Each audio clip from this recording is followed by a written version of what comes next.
नमस्कार। जी हाँ दोस्तों, खेसारी लाल यादव जी का फ़ैन होंगे तो हो जाइए तैयार, क्योंकि आप लोग के लिए लेकर आ रहे सुपरस्टार खेसारी लाल यादव जी काफ़ी ब्लास्ट लेवल के गाने। तो जी हाँ दोस्तों, बता दूं आप लोग को कि गाना आ रहा है आप लोग के लिए काफ़ी ज़बरदस्त लेवल के गाने, जिस गाने का नाम है यादव जी के झंडा तोरा लहंगा पे फहरी। जी हाँ दोस्तों, बहुत जल्दी ये गाना आएगा और ये गाना जब आएगा तो नींबू खरबूजा की तरह ये गाना ब्लास्ट लेवल का गाना हो जाएगा। और आप लोग इस गाने को जितना प्यार देंगे उतना कम पड़ जाएगा। तो गाना काफ़ी हाई लेवल का बना है और इस गाने को जो है एंगल म्यूजिक से नहीं तो वेस्ट भोजपुरी से इस गाने को रिलीज़ किए जाएंगे बहुत जल्दी।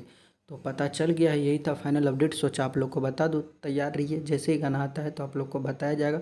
अब फाइनल पोस्टर इस गाने को जो 2 से 4 दिन के अंदर में आ जाएगा। तो अपना प्यार और सपोर्ट बनाए रखिएगा। ऐसा ही अपडेट आप लोग को देखने को मिलता रहेगा हमारे यूट्यूब चैनल के माध्यम से। खेसारी लाल यादव जी के साथ फीमेल सिंगर शिल्पी राज इस गाने को गाएंगे और बहुत जल्दी आप लोग देख पाएंगे। बेहतरीन सा सॉन्ग है, आशा करती हैं गाना आप लोग को पसंद आएगा। ऐसे ही अपडेट पाने के लिए चैनल को सब्सक्राइब करके बेल आइकन दबा के रखिए, ताकि खेसारी लाल यादव जी का कोई भी गाना आएगा तो सबसे पहले आप देख पाएंगे। तो आप लोग कमेंट करके बताइएगा गाना का कितना एक्साइटेड है सुनने के लिए। तो बहुत जल्दी जो है इस गाने का पोस्टर आ जाएगा और 1 नंबर पे खेसारी लाल यादव जी का बेहतरीन गाना चल रहा है। तो आप लोग जाकर सुनिए, प्यार सपोर्ट कीजिए।